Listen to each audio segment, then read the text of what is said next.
नमो वज्रायाणं नमो लोये सवसाहुणम्। मोह ही हुआ पराजित, अजित प्रभु अविजित रहे। चिद्रूप को आराध कर शिव भूप जिनवर हो गए। ऐसा पराक्रम प्रगट होवे, निर्विकल्प रहूं सदा। संतुष्ट प्रभु निर्मुक्त में, सहज आनंद में सदा। जीवम अजीवम दौवम, जिनवर वसहेन जैन निदिष्टम। देविंद विंद वंद्यम, वंदे तम सर्वदा शिरसा। इसमें जिनवर वृषभ शब्द का अर्थ मालूम है क्या होता है? जिन शब्द किसे कहते हैं? जिन्होंने इंद्रियों को जीत लिया। बताओ, बच्चों का हो गया होगा ना मंगलाचरण। जिन किसे कहते हैं? सभी सामान्य अरंतों को जिन कहते हैं। जिन वर मतलब जो जिन में भी श्रेष्ठ है। कौन है? जिनों में देखो, वर शब्द से 24 तीर्थंकर लिए जाते हैं। जिनवर शब्द से भी जिन, और जिनवर शब्द में जो वर है तो अंकानाम वामतो गति य र ल व, तो इसके अनुसार 1 2 3 4, तो व र शब्द लिखा है तो 4 और 2, तो वह 24 संख्या आती है। जिनवर शब्द से 24 तीर्थंकर। और जिनवर वृषभ वह श्रेष्ठतम तीर्थंकरों के लिए जिनवर वृषभ शब्द देते हैं। जिनेन्द्रों में जो श्रेष्ठतम अवस्था को प्राप्त हो गए वो जिनवर वृषभ। ऐसे ही गोमटसार में भी मंगलाचरण है ना, तो उसमें भी वर शब्द आता है। सिद्धम शुद्धम पणमीय जिनिंद वर। तो जिनिंद वर मतलब जिनेन्द्र भगवान तो है जिनिंद, और वर मतलब तीर्थंकर, श्रेष्ठ। जिनेन्द्रों में श्रेष्ठ तीर्थंकर को बोलते हैं उपचार से। अरंत तो है सभी जिनेन्द्र, सभी अरहंत अनंत चतुष्टय वाले हैं, सभी तीर्थंकर अनंत चतुष्टय वाले हैं। और जो तीर्थंकर नाम कर्म का उदय चल रहा है जिनके विशेष, उन्हें जिनेन्द्र वर या जिनवर वृषभ इस प्रकार से कहा जाता है। आपके इसमें मंगलाचरण में क्या दिया, इसमें भी देख लो। हाँ, तो क्या क्या अर्थ है इनका? अच्छा, जिन संज्ञा जिन्होंने इंद्रियों को जीत लिया, उधर से शुरू की है। इस गाथा में कहे हुए 100 इंद्रों से वंद्य है, ये दिया ना शेरस देविंद वंद वंद, ये तो इसका अर्थ हो गया। जिनवर वस है ना, मिथ्यात्व और रागादि से जीत होने के कारण असंयत सम्यक दृष्टि एक देश जिन है। उनमें जो वर अर्थात श्रेष्ठ हैं वे गणधर। अच्छा, ये अर्थ बता रही थी बच्चियां। और उन जिनवरों में भी जो वृषभ अर्थात प्रधान है, वे जिनवर वृषभ अर्थात तीर्थंकर परम देव हैं। ठीक है, यही अर्थ याद रखना बराबर। मैं अन्यथा मतलब दूसरी जगह का अर्थ बता रहा था अन्य का। तो नेमिचंद्र आचार्य के इसमें जिनवर शब्द में जिनिंदवर शब्द आया ना उधर, तो उसका अर्थ बता दिया मैंने। तो देखो यहाँ पर अपन उनके विशेषणों से जीवों के विशेषण चल रहे हैं ना अपने। तो उपयोगमय है, अमूर्तिक है, करता है, सदेह परिमाण है और भोक्ता है। इतने विशेषणों का तो हो गया। आज हम संसारस्थ विशेषण की चर्चा कर रहे हैं कि यह जीव, उसमें भी राजचंद्र जी ने भी 6 पद दिए ना। जीव है और जीव नित्य है, जीव करता है, जीव भोक्ता है, मोक्ष है और मोक्ष का उपाय है। तो ये सब इस अस्तिपने के साथ में मोक्ष मार्ग की स्थापना के लिए बताते हैं कि संसार है और संसार से मुक्त होने का उपाय भी है। मोक्ष भी है, संसार भी है। अब संसारी जीवों को मोक्ष का ज्ञान होता नहीं है, क्योंकि संसारी जीव संसार के विकल्पों में ही उलझा रहता है। अब उसमें से भी जो विशिष्ट चतुरिंद्रिय पर्यंत या असंगी पंचेंद्रिय पर्यंत के जीव हैं, इनका तो ज्ञान बहुत ही अल्प है। ये स्वयं के शरीर के अलावा दूसरा कोई विचार कर ही नहीं पाते। चतुरिंद्रिय पर्यंत के जीव या असंगी पंचेंद्रिय पर्यंत के जीव विशेष रूप से कर्म फल चेतना का वेदन करते हैं। कर्म फल चेतना उसे बोलते हैं कि जैसा उन्होंने पूर्व में कर्म बांधा उसी के अनुसार उन्हें भोगना पड़ता है। आपने बहुत बार देखा होगा, चीटियां रहती ना बहुत सी, सीधा ऊपर ऐसे चढ़ती चढ़ती जाएंगी और बराबर जहां कोई मकड़ी का जाला होगा उसमें जाके फंसती हैं। कर्मोदय की कर्म फल चेतना वैसी उनको होती है कि वैसी उसी तरह की प्रवृत्ति होगी। हजारों भाव ऐसे बीत जाते हैं कि बार बार हुए, फिर मकड़ी ने खा लिया। बहुत सारे डिस्कवरी चैनल पे वीडियोस मिलते हैं कि चीटे हुए, नीचे गिरे और कोई जलीय उसमें मछली ने खा लिया, किसी ने खा लिया, फिर दूसरा गिर रहा है, फिर तीसरा गिर रहा है। हजारों चीटे, ये कीड़े मकोड़े खा के जीने वाले बहुत सारे पशु पक्षी होते हैं और अनेक भाव पर्यंत ऐसा चलता रहता है। फिर मरे, फिर ऐसा हुआ, अनंत काल इसी में निकल जाता है। गोमटसार जीवकांड की गाथा 197 में तो क्लियर लिखते हैं, अत्थि अणेया जीवा जेहिम न पत्ते तसाण परिणामो भाव कलंक सुपहुरा निगोद वासम न मुंचंती।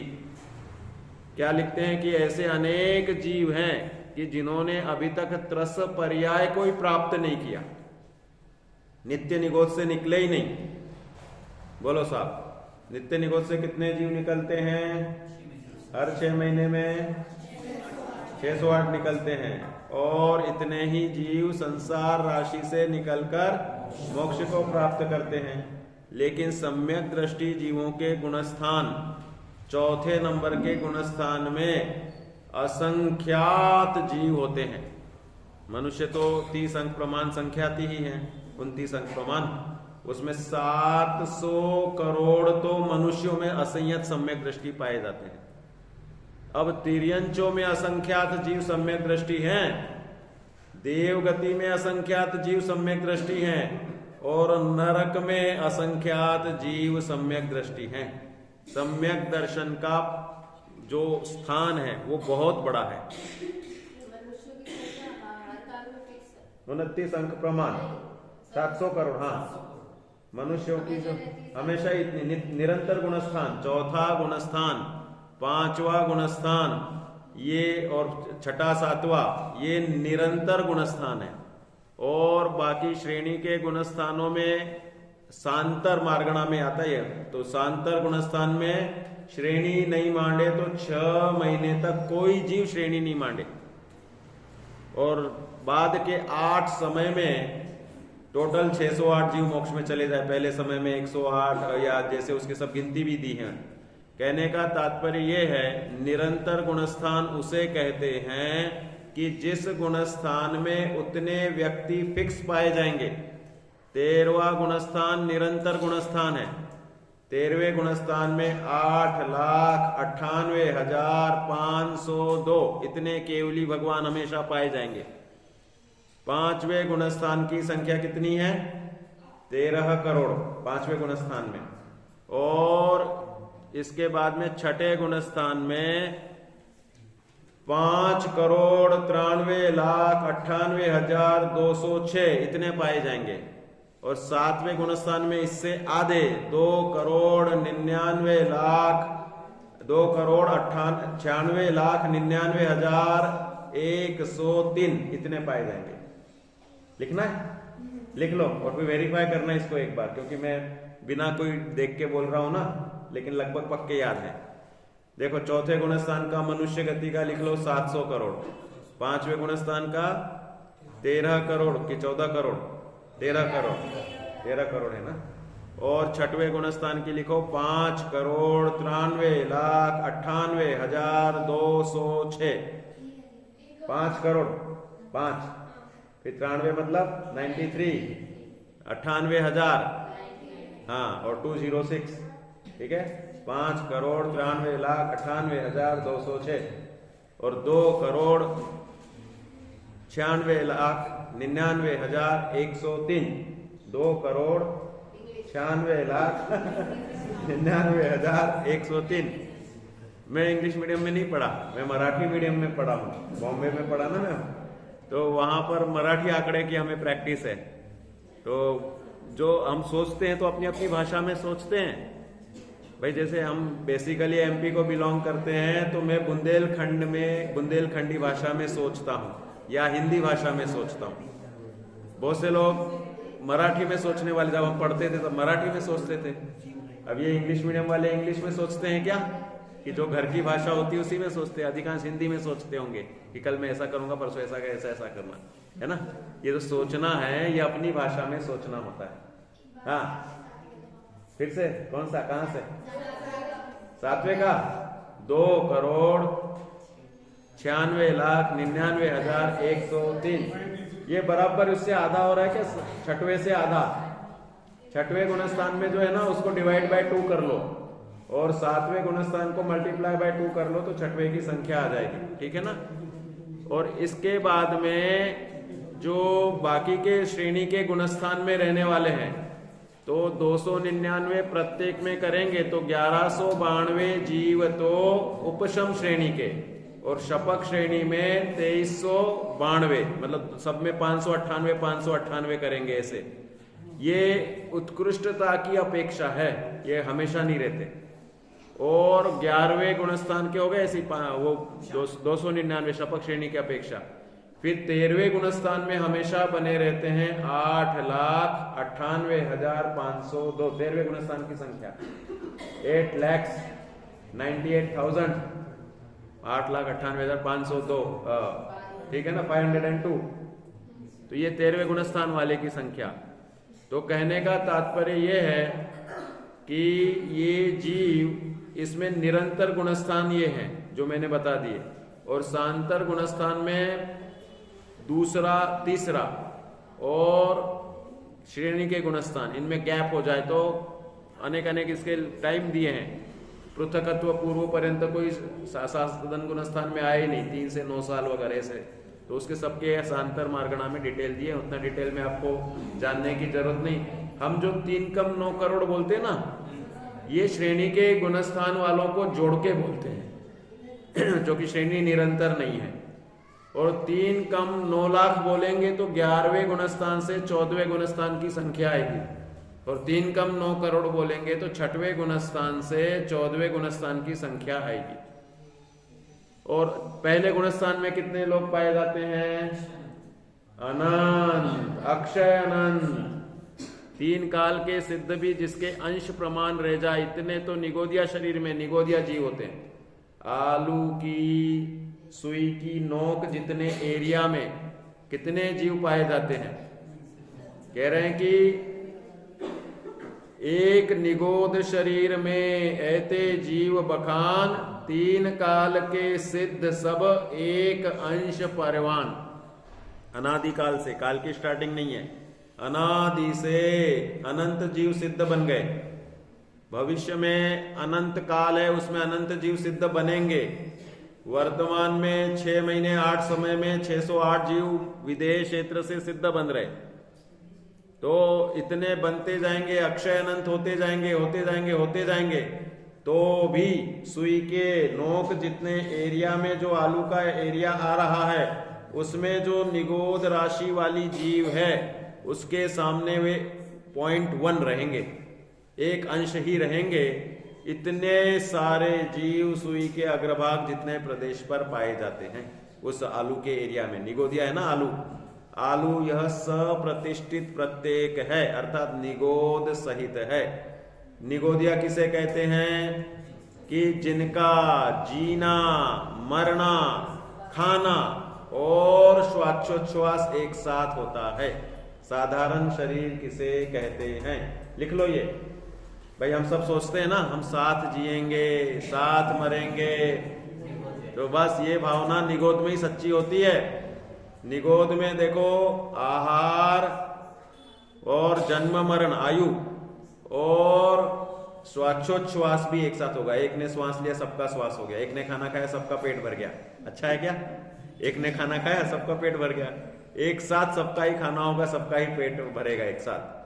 तो इस तरह आहार, श्वासोच्छ्वास और आयु जिनकी एक साथ पाई जाती है उन्हें निगोदिया जीव कहते हैं। और जघन्य रूप से उनकी आयु श्वास के 18वें भाग वाली होती है और उत्कृष्ट रूप से रहती है तो अंतर्मूर्त। ठीक है। तो आहार मतलब खाना, हाँ, चारों संज्ञा रहती है। आहार, भय, मैथुन, परिग्रह, ये चारों संज्ञा हमेशा रहती है। तो अनाहारक मतलब बिना आहार के तो सिर्फ विग्रह गति में जीव रहता है, बाकी प्रत्येक समय आहार वर्गणा ग्रहण करता ही करता रहता है। हम मुंह से खा रहे हैं सो आहार, वो तो कवलाहार हो गया। नो कर्माहार अर्थात कार्मान वर्गणाएं आकर के चिपकना, वे हमेशा रहती है। वो एक इंद्रिय होते हैं तो फिर वो आहार कैसे ग्रहण करते हैं? लेपाहार, उनके इसमें एक इंद्रिय में लेपाहार की मतलब स्किन से, उनकी जो स्पर्शनेंद्रिय है ना उसी से ही लेते हैं। त्रस जो रहता है ना, त्रस में आंगोपांग नाम कर्म होता है तो उसमें मुख होता है, पेट होता है। तो त्रस के शरीर को बोलते हैं मांस, और एकेंद्रिय के शरीर को मांस नहीं बोलते, भले आलू क्यों ना हो, लेकिन आलू मांस नहीं है, लौकी भी मांस नहीं है। ठीक है ना। अपन सप्रतिष्ठित वनस्पति, अप्रतिष्ठित वनस्पति, अप्रतिष्ठित वनस्पति में निगोद नहीं होता। पूरी बड़ी हुई लौकी में निगोदिया जीव नहीं है। गेहूं में एक भी जीव नहीं है। हरा गेहूं है तब तक निगोदिया जीव है, और सूख गया गेहूं, दालें, अन्न जितने भी है ना, ये सब कड़धान्य, कोई भी दाल हो, कोई भी, ये सब सूखने के बाद इसमें एक भी जीव राशि नहीं है। और कच्ची है तब तक ये सब सप्रतिष्ठित हैं, तो इसमें अनंत जीव पाए जाते हैं। तो ये श्रावकाचार का बहुत बड़ा प्रकरण है कि सप्रतिष्ठित चीजों को हम अगर लौकी छोटी छोटी लाते हैं बहुत और उसकी बढ़ने की क्षमता है तो निगोदिया जीव सहित है, आलू जितने ही दोष उसमें है। और पूरी बढ़ गई लौकी फिर सूखने लग जाती है। वो बोलते हैं ना लोग, कच्ची लौकी कैसी सूखी सूखी दे दिया आपने, तो वो पूरी बड़ी हुई लौकी रहती है। तो उसमें जीव राशि सिर्फ अप्रतिष्ठित पने से, सिर्फ वनस्पति का एक जीवों का असंख्यात पना पाया जाता है। वनस्पति का एक कभी भी अकेला नहीं होता, सिर्फ उसके आश्रय से जीव रहेंगे। प्रत्येक वनस्पति में एक जीव एक शरीर का स्वामी, लेकिन दूसरे साथ में रहेंगे। जैसे हम तुम सब है ना, तो हमारे शरीर में हम, मेरी आत्मा ही अकेली थोड़ी है इस शरीर में। इस शरीर में ब्लड में बादर निगोदिया जीवों का पिंड है। हमारे पेट में बहुत सारे लैक्टोबैसिलस होते हैं, और जब कोई भी एंटीबायोटिक खाते हैं आप एलोपैथिक, तो साथ में वो स्पोरलैक या ऐसी लैक्टोबैसिलस की सूखी हुई ड्राइड फॉर्मूले की टैबलेट देते हैं, और उसमें लिखते हैं 10⁶ मिलियंस बैक्टीरिया कंटेंट्स इन ड्राइड फॉर्म, ऐसा क्लियर लिखा रहता है। कंटेंट्स 10⁶ मतलब 10 मिलियन, 1 करोड़ के अराउंड इतने सारे बैक्टीरिया उसमें रहते हैं ड्राइड फॉर्म में। क्यों वो अन्न को दूध से दही बनाने का काम जो करते हैं वो लैक्टोबैसिलस करते हैं। छोटे से बच्चा होता है ना, तो उसको दूध पीता है वो, या अपन ने उसको दूध पिलाया तो थोड़ी देर बाद वो उल्टी करेगा तो दही बन के निकलता है। सब क्या जादू हो जाती है, 1 मिनट में दही जम जाता है। ऐसे पत्थर आते हैं। आप मूड़ बद्री में जाएंगे तो वहां पर जो रत्न वाला मंदिर है ना, तो वो बताते हैं कि इस प्रतिमा के ऊपर दूध डालेंगे और वो नीचे आते आते दही बन जाता है। ऐसा एक पत्थर होता है, क्योंकि वो परमाणुओं में दही बनाने की, कन्वर्ट करने की क्षमता होती है। लैक्टोबैसिलस से ही दही जमता है, सो बात नहीं है। वे ही परमाणु नारियल की नरेटी, मार्बल का टुकड़ा, चांदी का सिक्का, इनको अगर हम 2-4 बार उसमें कर लेते हैं दही में, तो इनमें वो पार्टिकल्स होते हैं। और ये लैब में भी वेरीफाई, विद्यानंद जी महाराज दिल्ली, उन्होंने किया था इधर, और अमेरिका में भी एक वीगन इंस्टीट्यूट ने वेरीफाई किया हुआ है कि इनमें लैक्टोबैसिलस बनते हैं। लैक्टोबैसिलस का शरीर जो है वो दूध से दही करने के लिए होता है, और वैसे ही परमाणु जो हैं वो इन चीजों में पाए जाते हैं। सब टेक्नोलॉजी का जमाना है ना आजकल, सबको गूगल सर्च और वो सब प्रूफ चाहिए होते हैं। तो कहने का तात्पर्य ये है कि इतनी हिंसा उसमें तो रहती रहती है। ऐसे सब जीव हमारे हैं, हम अकेले नहीं है इसमें। कभी भी हम शरीर में जीव अकेला होता ही नहीं है। लेकिन जो मेरा स्व संवेदन हो रहा है, मैं अपने रूप में कर रहा हूं। अरंतों के शरीर में, कि तीर्थंकर के शरीर में नहीं होते बचपन से, 13वें गुणस्थान में आने के बाद जो सामान्य अरंत होते हैं, इनके शरीर से बादर निगोदिया अपनी आयु से मर जाते हैं और पुनः उत्पन्न नहीं होते। वहां जाकर के वो अकेले होते हैं उस परम औदारिक शरीर में। परम औदारिक शरीर में कोई दूसरा जीव का प्रवेश नहीं होता। तब तक हमारे साथ हर शरीर में नियम से निगोदिया को कहेंगे तो हमेशा अनंत जीव साथ में पाए जाते हैं। तो अथि अणेया जीवा जेहिम न पत्ते तसान परिणामो, ऐसे अनंत जीव हैं जिन्होंने कभी त्रस पर्याय को प्राप्त नहीं किया। क्यों? क्योंकि भाव कलंक सुपहुरा निगोद वासम न मुंचंती। भाव कलंक की प्रचुरता। कौन सी कषाय करता है साहब? पेड़ तो बेचारा भागता भी नहीं है कुल्हाड़ी से मारने पे। आलू को उबाल देते तो आलू चिल्लाता है क्या? कोई आवाज आती क्या? कुछ भी नहीं आता। फिर भी कौन सी कषाय है कि भाई कह रहे हैं कि निगोद वास को नहीं छोड़ने वाले ऐसे अनंत जीव हैं जो आगे भी नहीं निकलेंगे और अभी भी नहीं निकलेंगे। ऐसी वह कोई तीव्र कषाय उनकी देह की आसक्ति की जो भी रहती है वह पाई जाती है। इसलिए यह निगोद वास छोड़ने की नहीं होने का कारण कषाय। आज जो आपको संसारस्थ जीव के लिए हम कहानी सुना रहे हैं वो ब्रह्मदत्त चक्रवर्ती के जमाने की सुना रहे हैं। ब्रह्मदत्त चक्रवर्ती का नाम किसने सुना? नहीं सुना किसी ने। नेमिनाथ भगवान के समय में अंतिम चक्रवर्ती 12वें चक्रवर्ती हुए जिनका नाम था ब्रह्मदत्त। उनकी आयु 700 वर्ष की थी, 700। अब उनका देखो ब्रह्मदत्त चक्रवर्ती था, उनके काल में एक सामंत था। उस सामंत का नाम था वीर। वीर नाम होता है ना बच्चों का, तो वीर नाम का सामंत था। वह सेना नायक को बोलते सामंत, मतलब छोटी टुकड़ी का वो बॉस। तो छोटी टुकड़ी का बॉस वीर का बेटे का नाम था वसुदेव। वसुदेव नारायण वाला वसुदेव नहीं, वसुदेव की कहानी सुना रहे हम आपको। मनुष्य भव की दुर्लभता के लिए जब दृष्टांत बता रहे हैं तो आराधना कथा कोश में यह कथा दी गई है। ब्रह्मचारी नेमिदत्त 13वीं शताब्दी में हुए, उनका वो है लिखा हुआ ग्रंथ। उसके पहले कहा कोसु नाम का प्राकृतिक ग्रंथ है, मुनि श्री चंद्र द्वारा लिखा हुआ, उसमें भी ये कहानी आ जाती है। तो यहां पर ये बताना है कि वह वीर का बेटा होशियार नहीं था। जैसे बहुत सारे ऐसे होते हैं ना, बच्चे पढ़ाई नहीं करते। ये नहीं करता, तुम करते हो? तो बहुत सारे बच्चे पढ़ाई नहीं करते लेकिन एक्स्ट्रा एक्टिविटी में होशियार हो जाते हैं। जीवन सिर्फ पढ़ाई से ही चलता है क्या? अगर पढ़ाई से ही चलता होता तो ये सब क्रिकेट खेलने वाले और ये सब रहते हैं ना बहुत सारे, तो इनको तो पढ़ाई करने वालों से भी ज्यादा इनकम रहती है। और पुण्य पल्ले हो तो हमारे पड़ोसी थे, मैं बॉम्बे में डोंबिवली में रहता था, तो वहां पर HR लाखानी नाम के हमारे पड़ोसी थे। वे भंगार में से, स्क्रैप होता है ना स्क्रैप, उसमें से मेटल्स अलग अलग करने की वो फैक्ट्री लगा रखी थी उनने। तो उसमें से जिंक अलग करेंगे, कॉपर अलग करेंगे, ऐसे एक फैक्ट्री थी। और वो अपने गुजरात से आए थे तो कुछ नहीं था, कुछ पढ़े लिखे नहीं। तो जब वो तीसरी पास थे, सिर्फ तीसरी पास थे, तो उनको इंग्लिश भी नहीं आती थी। तो उन्होंने मेरे से, मैं भी उस समय 5th 6th में ही था, तो बोले कि मेरे को 3 डिजिट लिखाना सीख दे, 3 अक्षर, HR और L, क्योंकि HR लाखानी नाम है ना। और बड़ी मुश्किल से उन्होंने HRL इंग्लिश में लिखना शुरू कर दिया और चेक पे HRL की साइन करने लग गए और बोले देख अब मैं इंग्लिश में साइन करता हूँ। उस समय थी, मतलब इंग्लिश अच्छी, बहुत पढ़े लिखे लोगों की लैंग्वेज समझी जाती थी। फिर और फैक्ट्रियां उनकी 7-8 फैक्ट्रियां हो गई, इतना पुण्य था। और हमारे पापा इंजीनियर थे तो दोस्त थे, तो वो बताते थे कि तुम्हारे जैसे बहुत सारे इंजीनियर मेरे यहाँ पे आते रहते हैं। बोले मैं जो कि तीसरी पास हूँ, तो ऐसा पुण्य रहता है। तो धन के लिए पढ़ाई जरूरी है, सो बात नहीं है। लौकिक अनुकूलताओं के लिए पढ़ाई की जरूरत नहीं है, पुण्य की जरूरत होती। बहुत सारे व्यापारी आपके इधर भी बैठे होंगे कि जो कम पढ़े लिखे हैं लेकिन अच्छी उनकी इनकम होती है। तो वसुदेव पढ़ाई में होशियार नहीं निकला, तो सैन्य में था ना ये, तो वीर नाम का सामंत, तो उसने अपने बेटे को सैन्य संचालन की कोशिश की, तो उसमें भी होशियार नहीं निकला। और किसी युद्ध में या कोई प्रसंग पे वीर का मरण हो गया, अब माता रह गई इस वसुदेव की और वसुदेव रह गया।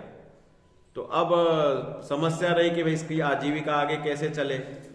तो उसकी माता जैन धर्म की मर्मी थी, तो सबसे पहले बच्चों को पाठशाला भेजना शुरू करते हैं। तो वसुदेव को खूब धार्मिक कथाएं सुनाती थी, ठीक है ना, और पाठशालाओं में ले जा के शुद्धात्म है मेरा नाम सिखाते थे। तो उससे वो बच्चे धर्म संस्कारमय हो गए। मुनिराजों के चारित्र सुन सुन के बच्चों को मुनिराजों की महिमा आ गई, शास्त्र स्वाध्याय कर करके धार्मिक बन गए। तो वो वसुदेव बहुत धार्मिक बन गया, बचपन से धर्म के संस्कार रहे। अब क्या होता है आगे कि सबके पुण्य पाप के उदय चलते हैं। फिर उसकी माता ने उसे दौड़ धूप करने में कोई पढ़ने की जरूरत नहीं होती, सीधा सीधा रनिंग मारनी होती है। तो उसमें उसको माहिर कर दिया कि तुम दौड़ लगाया करो, रोज सुबह उठ करके 5 किलोमीटर दौड़ा करो। तो दौड़ने में धीरे धीरे प्रैक्टिस हो जाएगी ना, तो अच्छा रनिंग चैंपियन बन जाएगा। तो सिर्फ उसको दौड़ने की और उसकी प्रैक्टिस कराई और उसको बोला कि तुम छोटे मोटे भोजन की सामग्री ले जाके दूसरे गांवों में बेचा करो। तो खोमचे वाला बन गया इन शॉर्ट। वो ऐसी दुकान लगा के दूसरे गांव में जाता था और खूब दौड़ने की उसको आदत कर दी, खूब अपने धर्म ध्यान करके स्वाध्याय करता था। अब क्या हुआ, सबके पुण्य पाप के दिन बदलते रहते हैं, जीवन एक सा ही चल जाता है तो जीव तत्व निर्णय नहीं करता। और जीवन में जब पाप के उदय आते हैं तो जीव सोचता है कि सुख का उपाय कुछ अन्य होना चाहिए और तत्व निर्णय के लिए आता है। इसलिए मनुष्य गति में नया सम्यक दर्शन पाने वालों की संख्या ज्यादा रहती है। जिनके निरंतर साथ ऐसा निरंतराय पुण्य चलता है उनको सोचने की जरूरत नहीं पड़ती, वो अपने आप को सुखी मानते रहते हैं।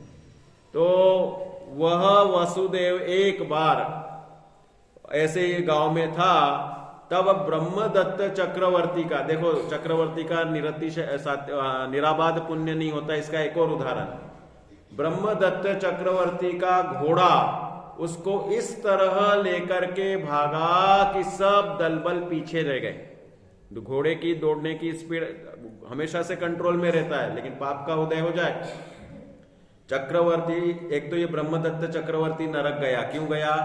क्योंकि शिकार व्यसन का शौकीन था। शिकार किसे कहते हैं कि बस बाण चलाओ, लग गया हिरन को तो मैंने किया, और चूक गया तो अरे बहुत चालाक हिरन है, चल दूसरे को मारे, ऐसे मतलब नहीं हुआ तो उसका नाम। तो कहने का मतलब ऐसे पाप बांधने का काम है शिकार। तो वह शिकार के लिए निकल रहा था तो पूरी दलबल पीछे रह गए और ये एकदम तेजी से भागा और इसके गांव से निकला। तो पूरे गांव में हल्ला मच गया कि चक्रवर्ती को घोड़ा लेकर भाग गया। अब ये भोजन की सामग्री साथ में लेकर के सोचा कि अब आगे क्या होगा, कि चक्रवर्ती को भूख प्यास लगेगी, लेने जाना पड़ेगा जंगल में। तो ये सामान भोजन की लेकर के उसी दिशा में भागा। भागने की प्रैक्टिस कब काम में आई? अचानक काम में आई, ऐसा नहीं प्लानिंग करके होती है। फटाफट भागा पीछे पीछे, तो भी घोड़े की स्पीड के सामने इंसान की स्पीड तो कमी रहेगी।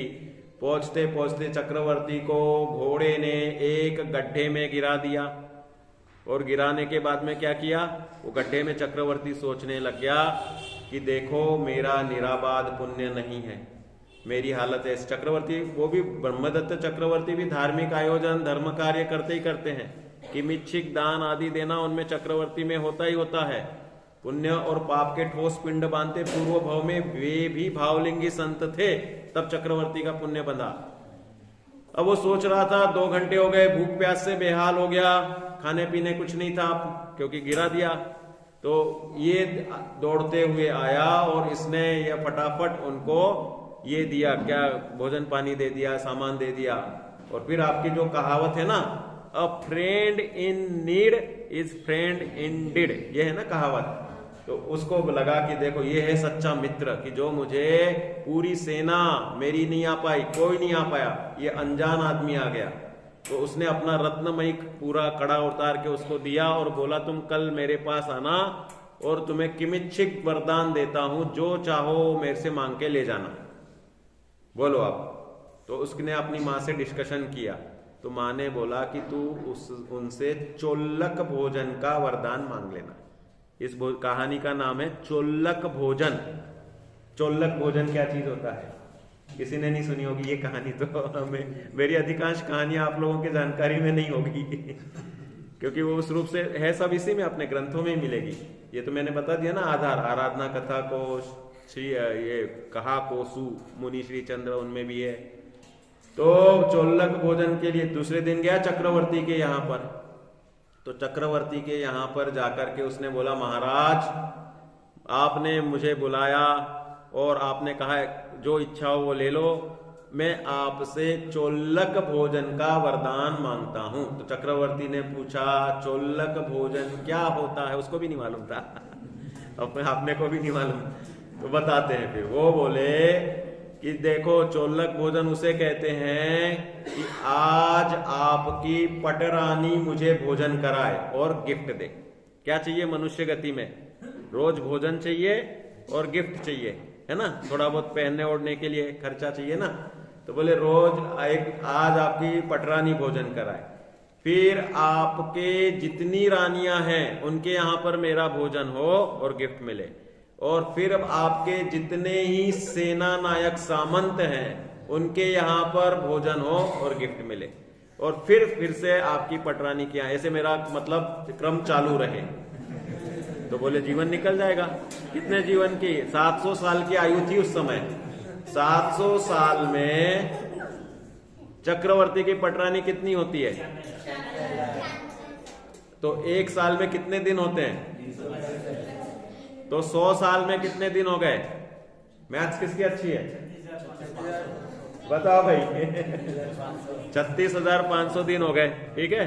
तो 100 साल में 36,500, तो 300 साल तक तो लगभग पटरानी के यहाँ पे ही भोजन ये चक्रवर्ती की रानियों के यहाँ पे भोजन निपटेगा।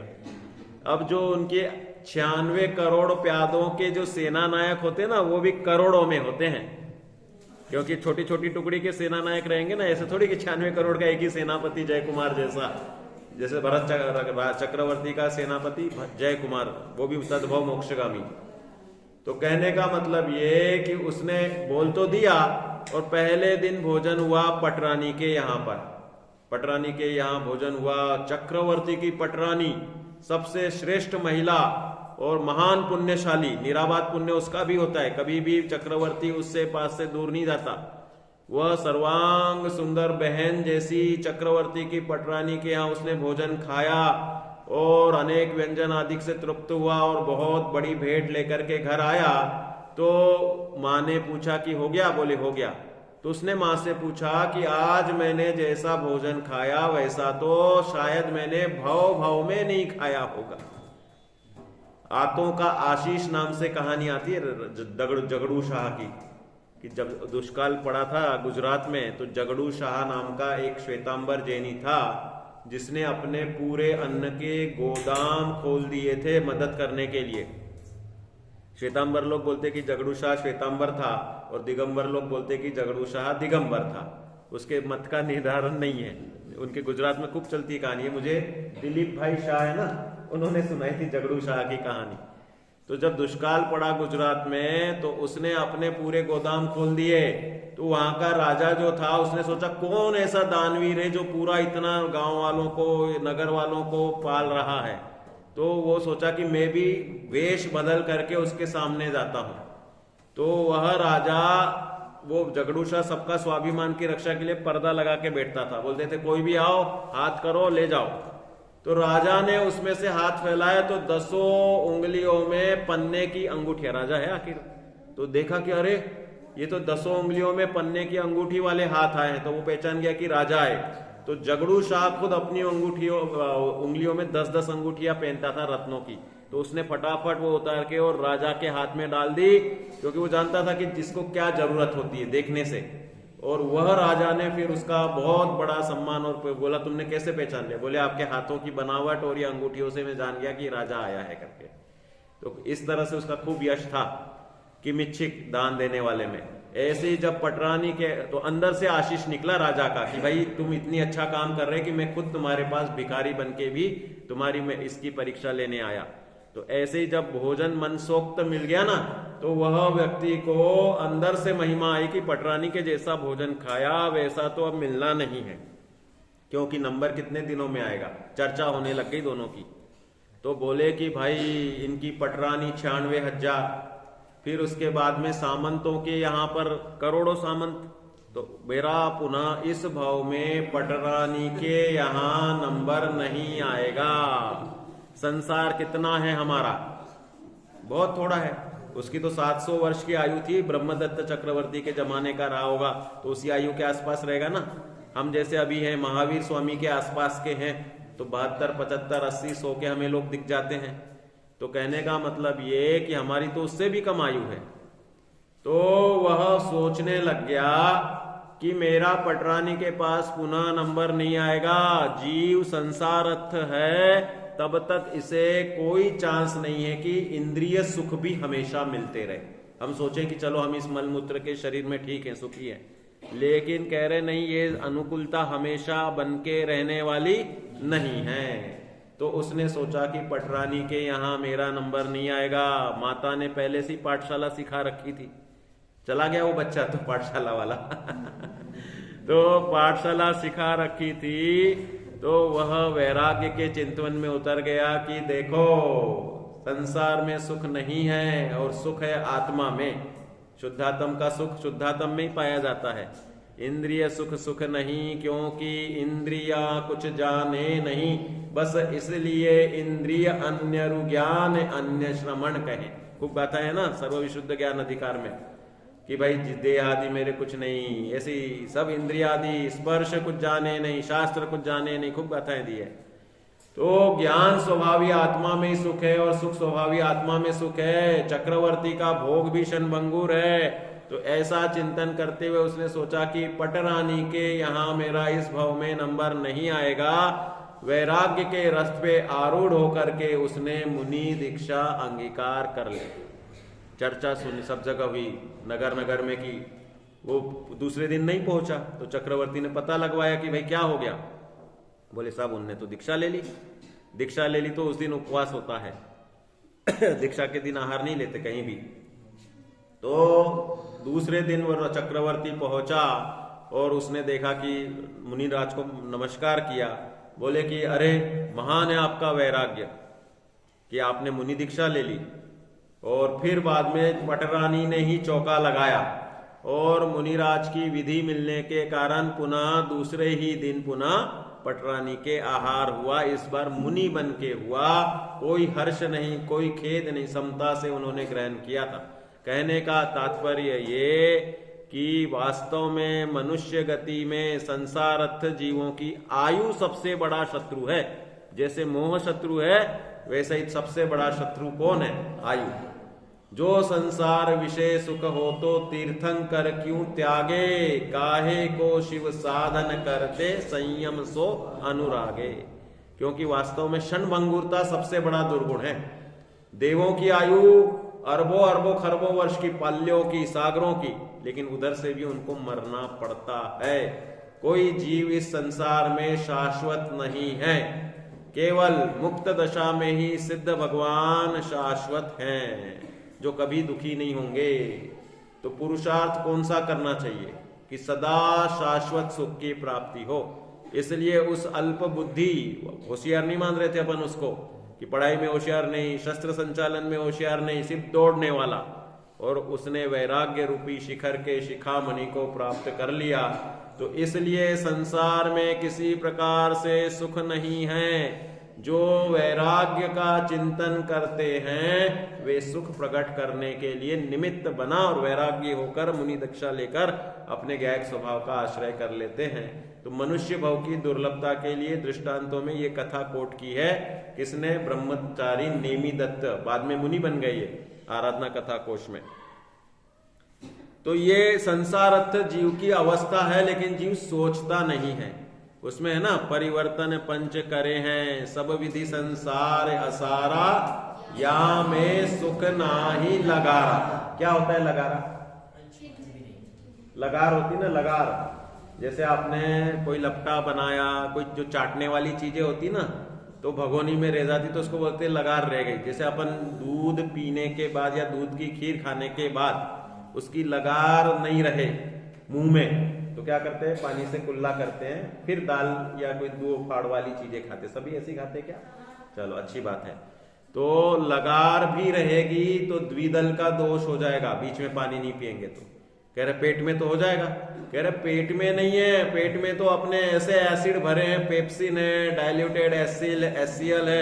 ये एसिड उस आहार को जैसे आप गले से नीचे करोगे ना, जैसे बताया बच्चा जब दूध पीता है और 1-2 मिनट बाद भी उल्टी करे, मतलब नीचे तक पहुंचना जरूरी है, अन्न नलिका तो अन्न नलिका है, फिर स्टमक में जैसे ही जाता है तो वहां डाइल्यूटेड HCl, पेप्सिन, ऐसे एंजाइम्स वो होते रहते अंदर, गिरते रहते और उस आहार को अपने हिसाब से करते, फिर ये आते पीसती हैं उसको, एसिमुलेशन, या इंटेस्टाइन, स्मॉल इंटेस्टाइन पीसेगी, फिर उसमें से आहार रस निकल के लीवर खींचेगा।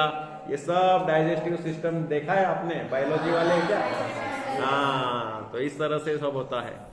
तो कहने का मतलब ये कि नीचे द्विदल नहीं होगा, आपकी टाइलिन, लार और जो 2 फाड़ वाली चीजें और दूध या दही आएगा तो उससे द्विदल बनेगा। ये वैज्ञानिक ट्रुथ है। ये इसमें बताते भी, वो तीतर वाले वो को देते ना लोग, बेसन में थूक के डाल देते तो उसमें इल्लिया बन जाती, उसके तीतर के अपने थूक के संयोग से, और तीतर उसमें से इल्लिया खा लेता है। ऐसे मुसलमान लोग करते देखे भी कहीं पे। ये बेचने वाले भी होते ना, हमारे जयपुर में अजमेरी गेट पे, उधर पक्षी बेचने वाले लोग भी हैं, मांसाहारी लोग लेते रहते हैं। तो कहने का तात्पर्य ये है कि परिवर्तन पंच करे हैं और सब विधि संसार असारा, या में सुख नाही लगा। संसार भावना को हमेशा पंच परावर्तनों से जोड़ा जाता है। हम सोचते हैं कि हम राजा बने ही नहीं होंगे, कह रहे नहीं, तुम अनंत बार राजा बन चुके। ये जैसे मैं इस रंग रूप का मनुष्य भाव में हूं ना, तो हमें लगता है कि हम कभी ऐसे बने थे या नहीं बने थे। कह रहे तुम अनंत बार इस कलर के, इस शरीर के, ऐसे ही तुम्हारे बाल उड़ जाना, ऐसा रूप बन जाना अनंतों बार हो चुका है। हमें याद नहीं रहता। सबसे क्या प्रॉब्लम है? याददाश्त का प्रॉब्लम सबसे बड़ा है। एक भाव के बाद जैसे ही हमारा भाव बदलेगा, बड़ा बड़ा चक्रवर्ती अंतर मुहूर्त में 7वें नरक में जाएगा। ब्रह्मदत्त चक्रवर्ती की पटरानी का नाम कुरुमती आता है, स्वामी जी बताते थे खूब। हालांकि ग्रंथ में ब्रह्मदत्त चरियो देखना पड़ेगा क्या नाम लिखा है। तो वह उस कुरुमती रानी में गाफिल था। तो एक अंतर मुहूर्त पहले रत्नों के पलंग पे रहने वाला चक्रवर्ती, एक अंतर मुहूर्त बाद मरण के पश्चात 7वें नरक में रौ नाम के बिल में, रौ शब्द क्या है? निरंतर रोने रोने की रव जहां गुंजायमान होती है उसे बोलते हैं रौ नाम का नरक। 5 ही है नरक के बिल। बिल है वो तो, नरक भूमियां 7 हैं और उसके अनुसार 7 नरक कहने की भी पद्धति है।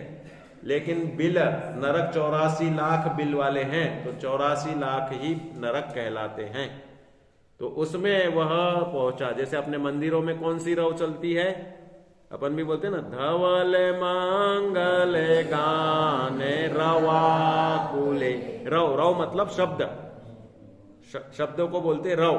तो जहां धवल शब्द है, मंगल, धवल मतलब पवित्र, मंगल मतलब अच्छे, आनंद से कि हम सब सुखी हैं, भगवान आप सुखी हैं, आपने कर्मों का नाश किया, सुखी रहे सब जीव जगत के, ऐसे अच्छे अच्छे वचन ही बोलते हैं ना मंदिर में। अपन कोई अनिष्ट शब्द बोलता ही नहीं है। तो इस तरह से धवल मंगल गान जहां रव आकुले मतलब गूंजते हैं, वह जिन ग्रह जिन नाथ अपने हृदय में विराजमान रहे, उनको महम यजे मतलब मैं उनकी पूजना करता हूं, उनकी पूजा यजना करता हूं, इस तरह आदर देता हूं। तो यह संसारत्थो अर्थात जीव संसार में है। तो कैसे है? तो इसके लिए 14 जीव समास बता दिए। 1 इंद्री, 2 इंद्री, 3 इंद्री, 4 इंद्री, 5 इंद्री। कितने हो गए? 5। अब इसमें 1 इंद्रिय के 2 भेद करेंगे। कौन से? सूक्ष्म और बाधक। और पंचेंद्रिय है उसके 2 भेद करेंगे, सैनी और असैनी। तो ये ऐसे भेद करने के बाद में ये 7 भेद हुए और इनको फिर पर्याप्त और अपर्याप्त। पर्याप्त मतलब पूरा और अपर्याप्त मतलब अधूरा। ठीक है ना? इस तरह से 14 जीव समास बताए। बाकी गोमट सार में तो 57 जीव समास, 96 जीव समास और 406 जीव समास प्रकार से पूरे डिटेल वर्णन गोमटसार और उनकी टीकाओं में मिल जाते हैं। तो ये संसार का स्वरूप है और इस संसार के स्वरूप के बारे में सोचना वह संसार भावना वैराग्य भावना का स्वरूप है। संसार का जगत काय स्वभाव वैराग्यार्थम, जगत और काय का स्वभाव यह वैराग्य के लिए निमित्त बनता है। इसलिए हमें निरंतर इस संसार के स्वरूप के बारे में वैराग्य के लिए सोचना चाहिए। संसार के लिए तो हम भी सोचते हैं कि भाई 2 बच्चे हैं तो इनको अभी ये करना है, ये पढ़ाई करवाओ, ये इस तरह इन्वेस्ट करो। ये संसार बढ़ाने वाली भावना है। संसार को बढ़ाना और संसार को घटाना, तो आत्माश्रय से ही संसार घटता है। देखो, जब तक सुख का खजाना नहीं मिलेगा तब तक कोई इस संसार का अभाव नहीं कर सकता। तो इसलिए ये संसार के पुण्य पाप के संयोग में, पुण्य पाप फल माही हरख बिलखो मत भाई, यह पुद्गल पर जाय उपजे बिन से फिर थाई।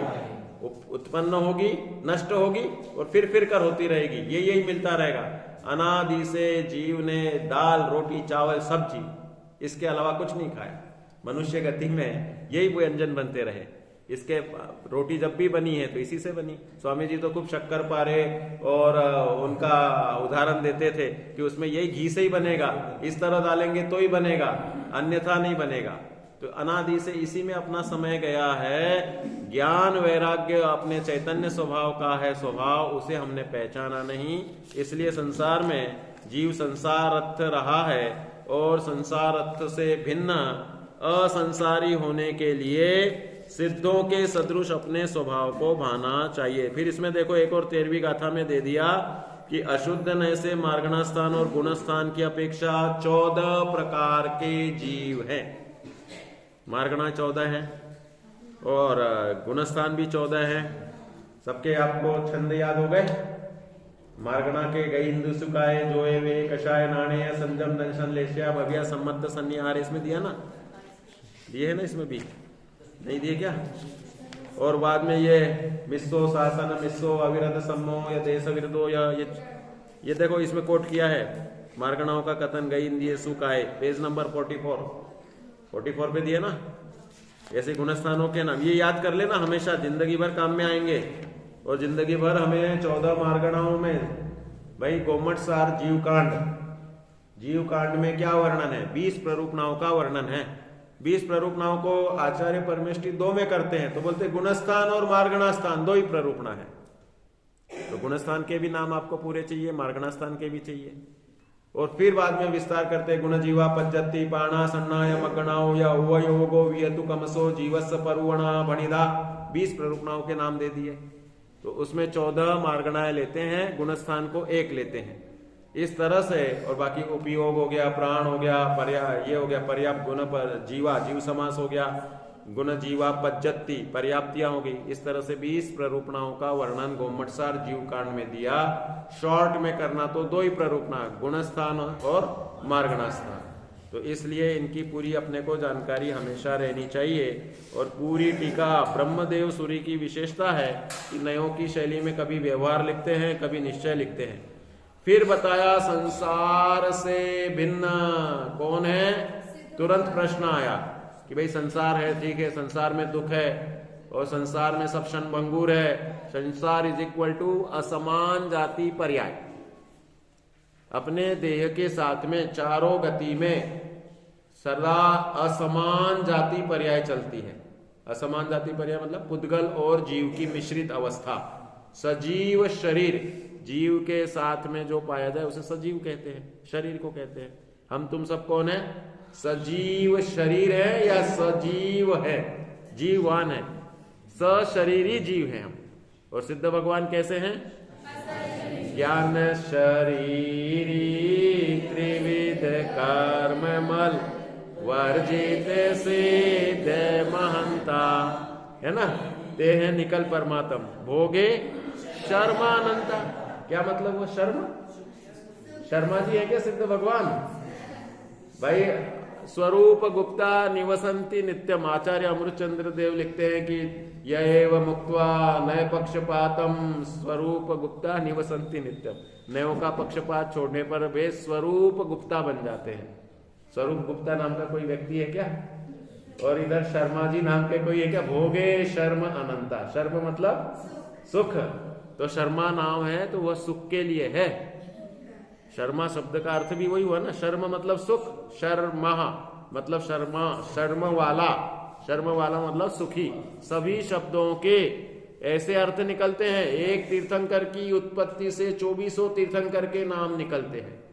ज्ञान को जान, गत्यर्थक धातु, गति करना है तो भी ज्ञान बोलेंगे, और आत्मा के लिए भी, ज्ञान स्वभाव के लिए भी बोलेंगे। तो कहने का मतलब ये है कि एक ही शब्द के अनेक अर्थ होते हैं। तो सिद्धों के स्वरूप से अपना स्वरूप मिलान करना कि हम भी अशरीरी ही हैं। ये जो सशरीरी जीव है वो जब ज्ञान शरीर को पहचानता है, प्रदेश है ना अपने, जितने भी प्रदेश है, आत्मा ज्ञानम स्वयं ज्ञानम ज्ञानाद अन्य करोति किम परभावस्य कर्तात्मा मोहो अयम व्यवहारिणाम। कि भाई ज्ञान में है, ज्ञान के अलावा कुछ नहीं करता, और जो हम परभाव का कर्ता अपना मानते हैं वह हमारा मोह है। इसलिए मोह के कारण संसार खड़ा होता है। मोह अगर नष्ट हो जाए तो संसार का नाश नियम से होता ही होता है। इस प्रकार से समझना चाहिए। तो सिद्ध भगवान के लिए यहाँ पर स्वरूप बता रहे हैं, और इसमें भी वही चीज देखो वो बताते हैं। मैंने बोला ना कि सिद्ध भगवान के गुणों में सुख नाम का गुण नहीं लिखते। क्यों नहीं लिखते? क्योंकि मोहनीय को हमेशा दर्शन मोहनी की मुख्यता से लिया गया है।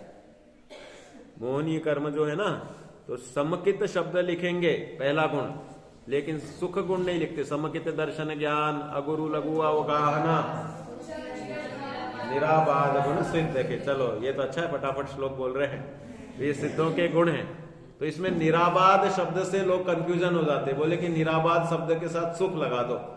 निराबाध शब्द का अर्थ यह है कि वे बाधित नहीं होते। वेदनीय कर्म है ना, वेदनीय कर्म के अभाव से निराबाधत्व प्रकट हुआ है। सुख तो प्रकट होता है चारित्र गुण की पूर्णता से। कषाय नष्ट होती है ना, चारित्र मोहनीय, तो उनमें अनंत, देखो चारित्र गुण को कभी चारित्र नाम से बोलेंगे, कभी बोलेंगे सुख, और कभी बोलेंगे स्थिरता के नाम से, कि अपने स्वरूप में स्थिर रहो तो चारित्र प्रकट हो गया, है ना। तो इस रूप में सिद्ध भगवंतों में सुख व चारित्र मोहनी के अभाव से है, दर्शन मोहनी के अभाव से क्या है उनमें समकित, और ज्ञानावरण के अभाव से केवल ज्ञान, और दर्शनावरण के अभाव से हाँ, फिर नाम कर्म के अभाव से हाँ, और आयु कर्म के अभाव से हाँ, और वेदनीय के अभाव से, और गोत्र कर्म के अभाव से। चलो अच्छा है, वेरी गुड। तो इस तरह से 8 कर्मों के अभाव से उनमें गुण प्रकट होते हैं। और इसलिए शायिक लब्धिया में जब बताते हैं तो वीर्यांतराय के जो है ना, अंतराय कर्म के अभाव से, अंतराय कर्म के अभाव से सिद्ध भगवंतों में क्या है? वीर्य गुण कह दिया। लेकिन बाकी अंतराय के भेद तो दान, लाभ, भोग, उपभोग, वीर्य, अंतराय, इतने है ना। तो अब इनका बाकी गुणों का क्या हुआ साहब? तो कह रहे सिद्धों के गुण 8 तो उपचार से गिनाए हैं, वास्तव में देखा जाए तो उनमें अनंत दान है, अनंत भोग है, अनंत काल तक निजानंद में तृप्ति में ही होवे काल अनंत प्रभो, ध्रुव अनुपम स्थिरता उनमें प्रकट हो गई। तो ये अनंत दान, अनंत लाभ, अनंत भोग, अनंत उपभोग और अनंत वीर्य, ये 5 गुण होते हैं अंतराय कर्म के क्षय होने से। तो अब इसमें कहेंगे क्या वो लाभ लेते हैं? तो क्या परद्रव्य का लाभ लेते हैं क्या? हम लाभ किसको मानते हैं भाई? नोटों का लाभ, खाने पीने का लाभ, इसको लाभ बोलते ना। अनुकूल वेदनीय को लाभ बोलते हैं, अनुकूल वेदनीयम सुखम। तो अनुकूल वेदना की जो सामग्री है उसको हम बोलते हैं लाभ, और उस लाभ होने के बाद हम करते हैं उसका भोग या उपभोग। ये जो वस्त्र आदि बार बार पहनते रहते, ये क्या है? उपभोग है। और भोजन करने के बाद वो पुनः तो खाया नहीं जाता, तो वो हो गया वन टाइम वाले को भोग बोलते हैं। तो लाभ होने के बाद भोग उपभोग होता है, या फिर दान हो सकता है। मैंने कमा लिया पैसा, लाभ हो गया, अब मैंने भाई मदद करनी किसी को, या मुनिराज आए तो उनको आहार आदि देना, तो पात्र दान में, तो वह हो गया दान। लाभ के बाद में चारों चीजें होंगी, दान, भोग, उपभोग, और फिर लाभ के बाद में वीर्य। तो वीर्य का स्वरूप क्या है? तो कह रहे कि शक्ति का स्वरूप इन लाभ आदि के आश्रय से नहीं है, एकमात्र वीर्य गुण आत्माश्रित है और 4 गुण पराश्रित है। दान, लाभ, भोग, उपभोग, ये चारों ही इसके लिए पर वस्तु चाहिए। क्या मैं अपने गुणों का दान कर सकता हूं? क्या मैं अपने ज्ञानादिक का किसी को दान दे सकता, लाभ दे पहुंचा सकता हूं? मेरे ज्ञान से आप में ज्ञान आ रहा है क्या? आपकी योग्यता है तो मेरे इधर बोलने पे सबको एक सा थोड़ी ज्ञान हो रहा है। क्लास का गुरुजी एक ही होता है, एक सा ही पढ़ाता है, फिर भी कोई फर्स्ट आता है और कोई फेल होता है। तो कारण क्या है? कि भाई पढ़ने वाले अपनी योग्यता से पढ़ते रहते हैं, लेकिन निमित्त नैमित्तिक संबंध चलता रहता है। तो इसलिए उनका उदाहरण है ना, एक और कहानी सुन लो छोटी सी, हो गया अपना समय होने वाला है। शीर कदम्ब नाम के गुरुजी थे, जैसे मैंने आपको काल संदीप गुरुजी की कहानी सुनाई थी। शीर कदम्ब, और उनके यहाँ पे 3 स्टूडेंट थे। एक का नाम था नारद, एक का नाम था वसु, और एक का नाम था पर्वत। पर्वत था उनका बेटा, और नारद था सेठ पुत्र, नारायण वाला ये नारद नहीं, और तीसरा वसु राजा, वो राजकुमार था। अब वो एक मुनिराज के पास गए, सबको बहुत अच्छे से पढ़ाते थे वो, कोई पक्षपात नहीं था, क्योंकि वो जानते थे कि सबका ज्ञान अपने उदयानुसार फलेगा, है कि नहीं। तो इसलिए वो कर्तृत्व नहीं रखते थे, सम्यक दृष्टि थे शीर कदम्ब नाम के गुरुजी। क्या हुआ कि एक बार वे मुनिराज के दर्शन करने गए और मुनिराज से चर्चा की, बोले कि मेरे तीनों ही शिष्य बहुत प्रिय हैं और बहुत होशियार हैं। बोले देखो तुम अपने विचार में गाफिल हो रहे हो, तुम्हारे इन 4 व्यक्तियों में 2 तो जाएंगे स्वर्ग और 2 जाएंगे नरक। सुनिए कहानी, क्या होता है, कौन कौन स्वर्ग जाएगा और कौन कौन नरक जाएगा? बोले प्रैक्टिकल करें ना, परीक्षा करेंगे हम। परीक्षा करते हो, एग्जाम लेते हैं। कैसी एग्जाम लेते हैं? एक एक मुट्ठी चावल चारों के हाथ में देते हैं। ये मालूम है परीक्षा? नहीं मालूम? एक आधी अधूरी कहानी मालूम है, पूरी बताते हैं हम। तो एक एक मुट्ठी चावल तीनों के हाथ में दिए। शीर कदम्ब मुनिराज को, गुरुजी को अपने परिणामों का भरोसा था। बोले मैं तो नरक नहीं जाऊंगा, क्योंकि मुझे अपने परिणामों का ज्ञान है। अपने सीने पे हाथ रख करके हम अपने परिणामों को जिनवाणी के माध्यम से जान लेते हैं, है ना, कि मुझे लोभ है साहब, मुझे ये है, इसके प्रति ईर्ष्या है, तो छोड़ दे भाई। हमें दोष और गुण की पहचान हो गया ना। क्या है? बिन जाने ते दोष गुणन को कैसे तजिए गहिए। तो हम जानने लग गए आगम पढ़ के कि मुझे किसी से ईर्ष्या नहीं करनी, किसी के प्रति बुरे भाव नहीं रखने, झूठ नहीं बोलना, चोरी नहीं करना है, कुशील नहीं, सब जानने लग गए अपन।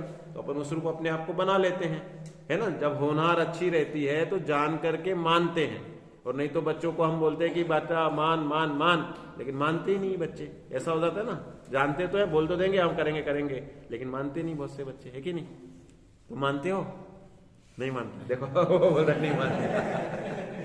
तो कहने का तात्पर्य यह है कि दोष और गुण को पहचानने की कला जिनवाणी के अभ्यास से आती है। तो उन्होंने एक एक मुट्ठी चावल तीनों बच्चों को दिए, बोले जाओ वहां डाल के आना जहां तुम्हें कोई देख नहीं रहा हो। तो फटाफट कहा जाके डाल के आ जाएंगे। तो पर्वत और नारद और वसु तीनों को दिए ना। तो उसमें पर्वत और नारद और वसु तीनों गए। तो डालने के लिए पर्वत ने तो फटाक से उधर ही पिछवाड़े में जाकर के घर के अंदर गड्ढा खोड़ा और डाल दिया। बोले कि भाई कोई नहीं देख रहा, मुझे देख लिया उसने डाल दिया, ठीक है। फिर वसु, तो वसु ने भी जाकर के बहुत दूर जाकर के कुछ गुफा मिली, गुफा में कोई नहीं था तो वहां डाल दिया, ठीक है। और फिर बाद में कौन कौन रह गए? नारद और बस अकेला ही रह गया नारद। तो उनको तो डालना ही नहीं थे शीर कदम्ब को, उन्होंने तो दिए ही है।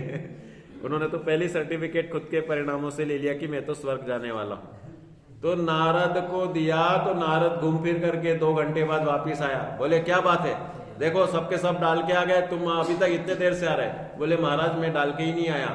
भाई इस लोक में अनंत सिद्ध भगवान है जो सबको देखते जानते हैं, ऐसा आगम वचन आपने सिखाया।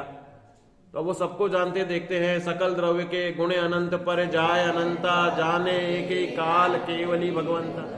तो अब मैं कैसे क्या डाल के आऊं, कहां डाल के आऊं? तो बोले वारे वाह, तुम्हें जिनवाणी के तत्व की श्रद्धा है, स्पष्ट हो गया, तो तुम स्वर्ग जाओगे और मैं स्वर्ग जाऊंगा। लेकिन ये दोनों डाल के आ गए, इनको तत्व का ज्ञान नहीं रहा। उसमें मेरा पुत्र ये भी खुद ऐसा, ये नरक जाएगा जिसे मैं प्राणों से ज्यादा चाहता हूं। बच्चों को सब ऐसे ही प्यार करते हैं ना, छोटे छोटे बच्चों को, बाद में बड़े होके जैसे बने वैसे बने, लेकिन बचपन में सब बच्चे पुण्य लेके आते हैं मनुष्य गति में। तो इसलिए सब छोटे छोटे बच्चों को अपने आप वात्सल्य मिलता है, और जिनको नहीं मिलता तो उनके ऐसे भी आते हैं ना कि जन्मी कोई बच्ची जन्म हुई और लोगों ने फेंक दिया काटियों में, कहीं छोड़ के आ गए, ऐसे भी आते हैं कुछ कुछ पापी। तो कहने का तात्पर्य, पुण्योदय से बच्चेपन में वात्सल्य प्रेम मिलता है, उसका पुण्य है बालक का। माता पिता का तो नया बांध रहे हैं, वो उसको पुचकार रहे। तुम आज किसी बच्चे को संभाल रहे हो तो कल तुम्हें वैसा पुचकारने वाला और उस जाति का संयोग बन जाएगा। तो उससे वैरागी हुए वो कि मेरा पुत्र नरक जाने वाला है, संसार में जीवों की स्थिति कैसी हो जाए। मैं तो सोच रहा था कि मेरे बच्चे को मैं अच्छे संस्कार दे रहा हूं। भाई राम लक्ष्मण और सीता हमेशा साथ में रहे, लेकिन कौन सी गति में गए, अलग अलग गति में गए। सीता कौन से गति में गई, और रामचंद्र जी, और तीसरे कौन, लक्ष्मण जी। हाँ बोलो अब, जो कि तीनों साथ में रहते थे। तो कहने का मतलब परिणामों में विचित्रता होती है। इसलिए उसको सोच करके शीर कदम गुरु जी ने उसी समय मुनि दीक्षा ले ली। तो पाठशाला वो गुरुकुल भंग हो गया। तो वसु अपने राजकुमार बन के वो गांव चला, उधर राज्य में चला गया, तो बाद में राजा बन गया। नारद दूर क्षेत्र में तत्व प्रचारार्थ और अध्ययन के लिए निकल गया, और बाद में पर्वत जो है उसने गुरुकुल चलाना, पढ़ाई का काम संभाल लिया, और उसने फिर अजय अष्टव्यम की कहानी लंबी है। कहने का तात्पर्य यह है कि वास्तव में गुरु से ही अगर ज्ञान होता तो इस तरह से सभी को एक सा ज्ञान होना चाहिए। अपनी योग्यता से ज्ञान आता है, गुरु अपने परिणामों से पाप पुण्य बांधता है। शिष्य सोचता है कि देखो बहुत लंबा लंबा ले रहे, तो टाइम हो गया फिर भी ले रहे, तो ऐसे सोच के वो भी पाप बांध सकता है। सब अपने अपने परिणाम से पाप पुण्य बांधते हैं। तो संसार अर्थ जीव में पुण्य पाप की विचित्रता को ही संसार कहते हैं। पुण्य पाप की विचित्रता दिखती है कि एक ही घर में 2 भाई पैदा हुए, एक भाई तो बन गया राजा और दूसरा भाई दरिद्री बन गया।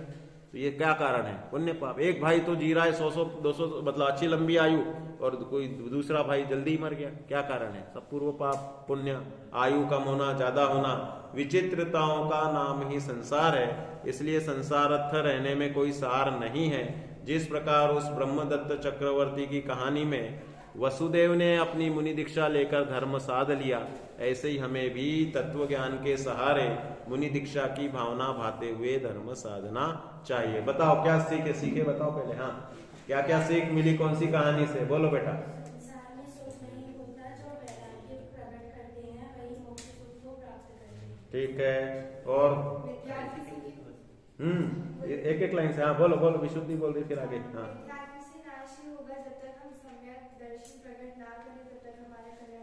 ठीक है, और ये क्यों छूट रही बीच में, बोलो बेटा, कुछ भी बोलो, बताओ। आयु के बारे में सोचो, वसुदेव ने क्यों दीक्षा ले ली? पटरानी के नंबर नहीं आ रहा था उसका, क्यों, आयु कम था क्या?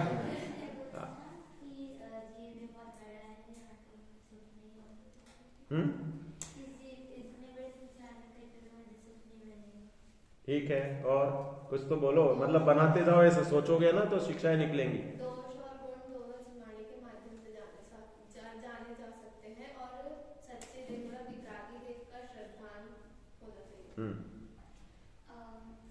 संसार में सुख नहीं, आत्मा में सुख है, इसलिए हमें अपनी आत्मा को जानना चाहिए। ये नहीं होता है, कुछ ना कुछ बोलना होता है।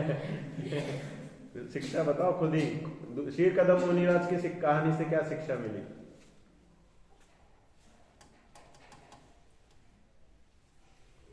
देखने जानने में कौन है?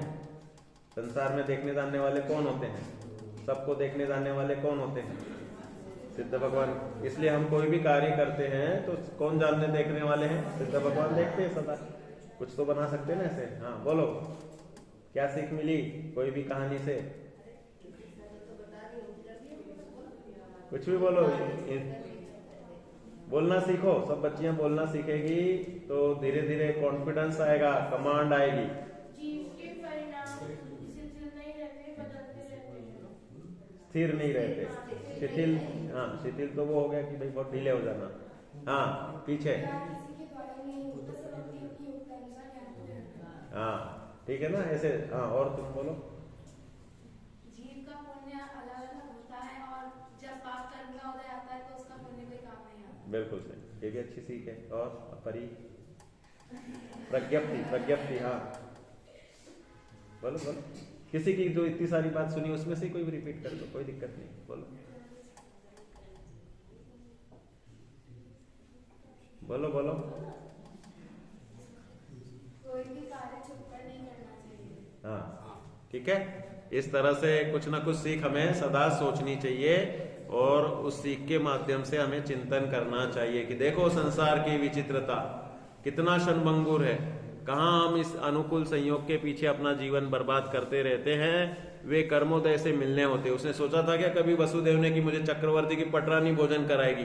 मैं तो पास ही नहीं हो पाया, पढ़ नहीं पाया, सिर्फ खोमचे बेच रहा हूं। कहाँ उसका पुण्य फला? तो ब्रह्मदत्त चक्रवर्ती को उसने बचाया। बोलो। और कहाँ उसका वैराग्य आया? तो उसने मुनि दीक्षा ले ली। ऐसे अनेक सीखे हम निकाल सकते हैं। हम तुम सब ऐसे सोच करके प्रथमान योग से वैराग्य पुष्ट होता है, पुण्य पाप की विचित्रता समझ में आती है और हम अपना कल्याण कर सकते हैं। तो इसी रूप से हम कल्याण साधे। अभी का हो गया समय।